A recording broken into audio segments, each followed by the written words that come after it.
Dan, very nice to meet you. Pierre. Yeah. Jasmine, very nice to meet you guys. Are you guys from Philadelphia? No, I'm originally from Haiti. Haiti, okay.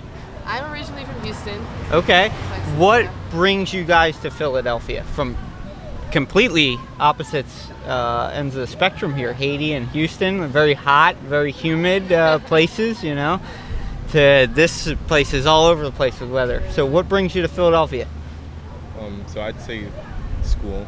Okay. Yeah, so Temple. Okay. For me, I always knew I wanted to be in like the East Coast. Okay. So I feel like New York is a bit too fast paced for me. All over the place. Yeah, coming from Houston, so I feel like Philly's a little bit slower. Okay. And something more manageable, but I love it. You know, it's the city of brotherly love. So. Okay. What is one thing that you guys have seen or like been able to do in Philadelphia that you weren't able to see or do back where you come from?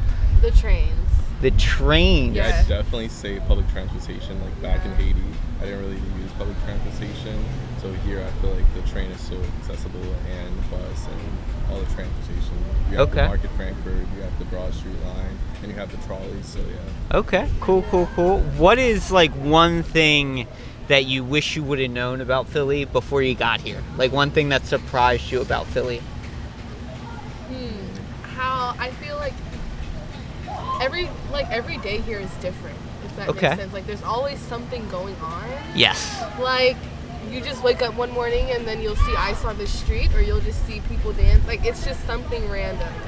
This does seem like a hub of activity. Yeah. It seems like each corner. This is my second day here. I jump all around Philadelphia, and usually I don't see vendors out on the street every day, right? So you got your whole like lunch alley. They got the vendors all parked up. What about you? Like the most unexpected thing? Yeah, like a surprise, something you would have wished you would have known about this place, like somebody told you. I don't know. I kind of was already expecting the safety issues and safety aspects, so in that sense I wasn't really surprised, but I don't know. Now, coming from somebody that comes from Haiti, we're told as Americans not to sometimes travel to Haiti. I don't know what the current travel advisory is, but they say there's a lot of gang violence and a lot of kidnapping that happens to American tourists in Haiti.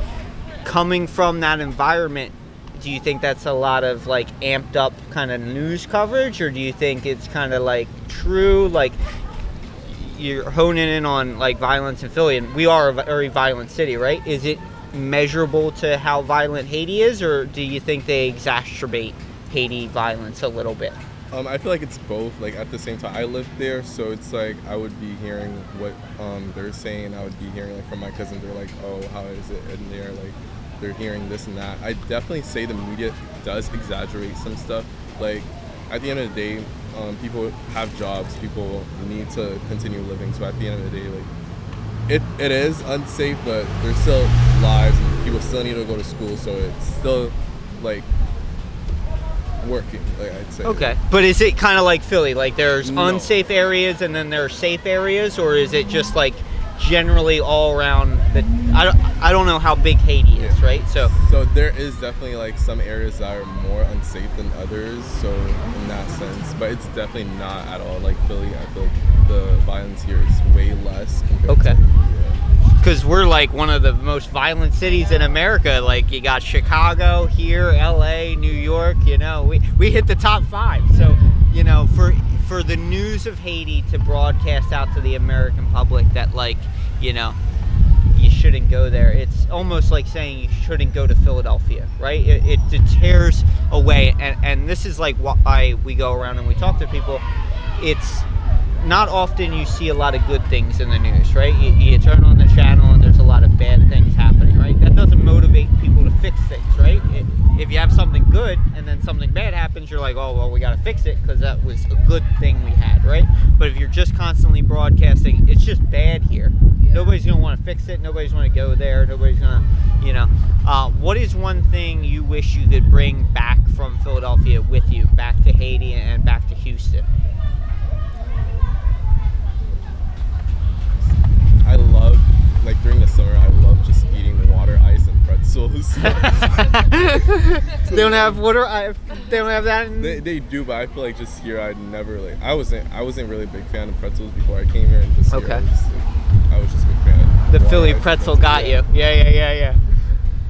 I think mine would be I feel like back home people have Southern hospitality. I think that's like a big thing down there. But I low-key value the way people value community here, if that makes sense. I feel like, I don't want to say since everybody's in this, like, because not everybody's in the same boat. Right. But it's kind of like how you said how, like, you know, there's certain parts and there's certain areas that aren't as good. But everybody in that area is in the same boat in a way, if that makes sense. So they Yes. all know what, like, each other's experiences or, like, what they're going through. So they understand.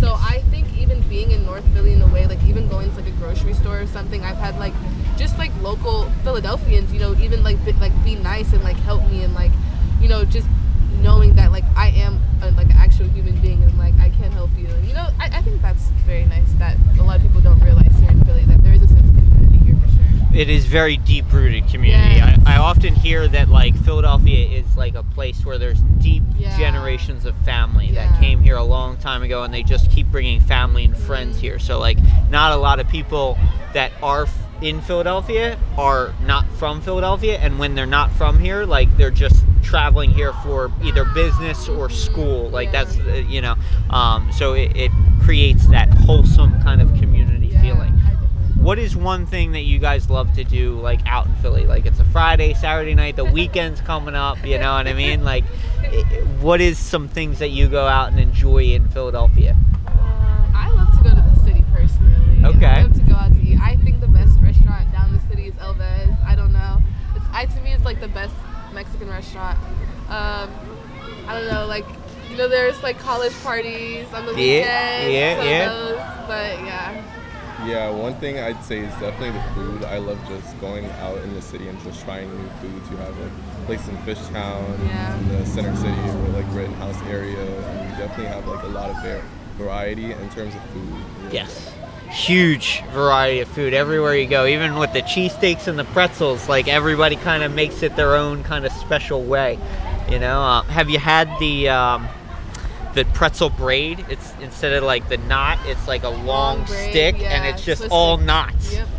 Yeah. Oh yeah. Do you like the knot of the pretzel? Like, Yeah, I like the knots, So yeah. it's a bunch of knots just in a line. So you don't even have to have the crappy outer parts anymore. You just chew down that line. Interesting. I definitely Yeah. check it It's out. good. Have you had it? I have had it. Yeah. Rita's Water Ice sells them once in a while. I forget who makes them. Like they buy them from somewhere. Not Rita's Water Ice doesn't make them, but it might be Philly Pretzel Factory. But In I the haven't. Reading Terminal, I think that's really cool too. Yes. Yeah. The blanket, oh my Yeah. gosh.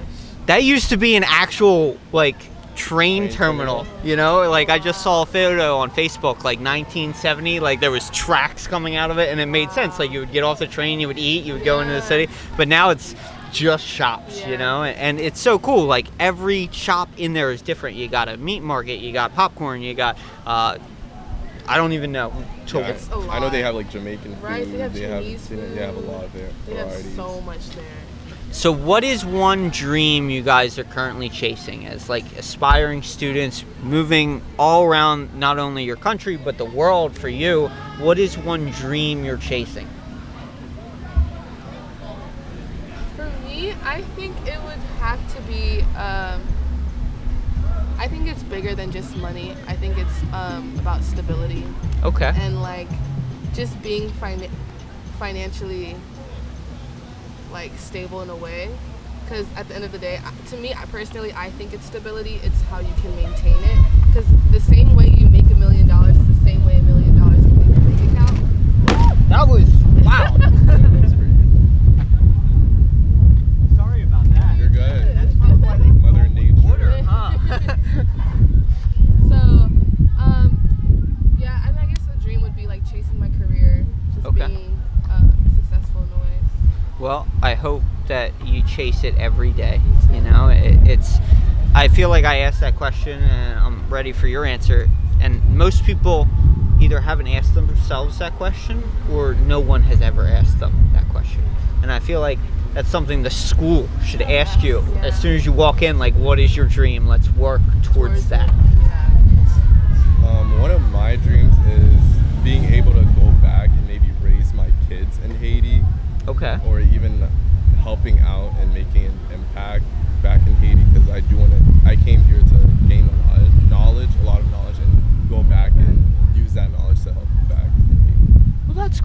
cool. I feel like a lot of people that immigrate here from other places, like, are you your first generation? Or, I was born here, Okay. but raised there because my mom.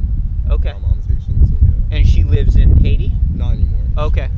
So I feel like, and I would still say you're first generation. Like, Yeah. you are. So, like, a lot of first generation people come to America to send money back and kind of build up their own community. I've ran into Italians that do that go and they live in Italy, but they come and work here. A lot of people that come from other places around the world say it's amazing to make money here, but living here is shit.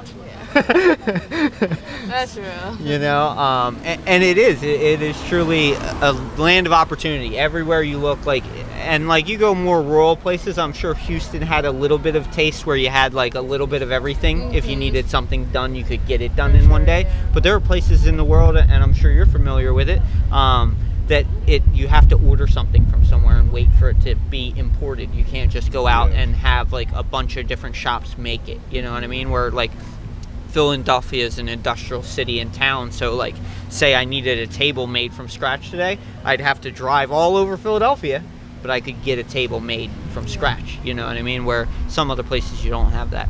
What is one thing that stresses you in daily life, like out in the world? The future. The future. Why do you say the future? Because you don't know what's gonna happen tomorrow. Okay. And I think that's one of my big stressors, because I feel like everybody's always chasing something. They're always wanting something. They're always like, I have to get this, I need this, or like, I want to be successful. So like, I feel like the future is always stressing somebody. Absolutely. And it's good to live in the present sometimes, to really appreciate what you have. Is that how you combat that stress? Do you try and live in the present, moment to moment? I do. I feel like for me personally, a lot of people are chasing, I feel like their dreams and their goals and all these things, but sometimes people don't realize that your past goals is the goals that, like, where you are today. You know what I'm saying? Like, yes. Maybe when I was in high school, I was like, oh my gosh, I really want to go to college. And now that I'm in college, I'm like, oh my gosh, I really want to be in JP Morgan, but it's like, I just accomplished something that, like, some people don't even realize that they did. So, yeah. You got to sit around, relax, and take in all that you've built, Literally. I feel like what stresses me more is that literally what's happening in the world. Like, everywhere in the world there's something different. There's an issue being brought up, and it's just like, when is it gonna end? Like, when are we gonna have, like, peace, I guess? I would say when we get better at doing things like this, communicating. I feel like one of the biggest things I've ever seen from conflict, the reason of conflict, is lack of communication, right? When you don't communicate either properly in the beginning, during, or after, it can only create conflict, right? So if you look at a dog, right? You don't know the dog, it's a stranger, right? You open your hand out and you let it sniff, right? You're trying good communication, right? You're saying, I'm friendly, please sniff me. The dog comes up, it sniffs you. Now, if you walked over and you were like this, some countries this may mean hello. This, you may go like this, but to that dog it may mean, oh, this guy's gonna punch me in the face. I'm gonna get punched in the snout, I gotta fight. So it really comes down to that. And how many languages do we have in the world? You know what I mean? Right? Even in America, it seems like we're making our own every day, just making up words, John and that and this. You know what I mean? So, like, communicating to other people, it's difficult. We haven't been all taught the same way. Yes, the same language, but each household is different, right? Whether we have pacifists or, like, people that what do they call it when you're when you hold it in and you slowly take strikes after a while, you're passive aggressive. So you have passive aggressive people. So you have a whole bunch of different types of personalities that handle conflict differently, that it never really meshes well. So the more I feel like people do this, and we have seen it, right? Like, our generation has seen a move away from broadcast television to podcasts and YouTube, and everybody's kind of tuning into more average lifestyles and what people are averagely doing. So with that, I just want to finish one thing off with you guys. What is one piece of life advice that you have used throughout your life or given else to somebody else and helped them throughout a hard time that you think is useful for anybody out there listening? I feel like one piece of advice I give myself is always be thankful, like, for what you have, because there's other people in other situations that might not have what you have, and you're probably, like she said, we're all chasing something else, but be thankful for what you have now and not be focused on what you can have in the future. Amen. Amen. Let me see. I have like a bunch of quotes. This is a first. I've never had somebody quotes. look up quotes. You're prepared. My mom, she gives me like quotes a lot, so I keep them. My senior year in high school, I didn't go to college, but my senior year in high school, we had a thesis teacher, and the whole lesson was always quotes. Every day you would just learn in quotes, and it was amazing to me to see, like, out of 28 students, how many different perspectives one sentence can make, right? So, like, you know, he would put up a quote, and there was 28 different ways it was perceived. Like, somebody thought it meant this, somebody else thought it meant that, you know, and they were vastly different in meaning. So it's great, and I think, you know, they have those calendars that do the quotes a day. Those are good things to create questions, right? To question the perspective, because if you never question what everybody else is thinking, you're only going to see the world in your point of view. So the quote I have is from Gandhi. Okay. And it's, strength does not come from winning. Oh no, my phone just turned off. My phone just died. Okay. Hopefully you can remember. Another one, yeah. Something that, like, I usually say is that, you know, people will tell you no, but don't take it as a bad thing. To me, it just either means like a not yet or I have something better. Okay. So that's how I look at it when people say no. Yeah, I feel like that's a good Yeah. advice. It's either not yet or there's something better. I gotta put water in that thing. Oh, my man. Thank you. Such a nice place, Philadelphia, right? This wind. Yeah, it's okay. Leave Oh, it. live. I'm sorry. Yeah, no.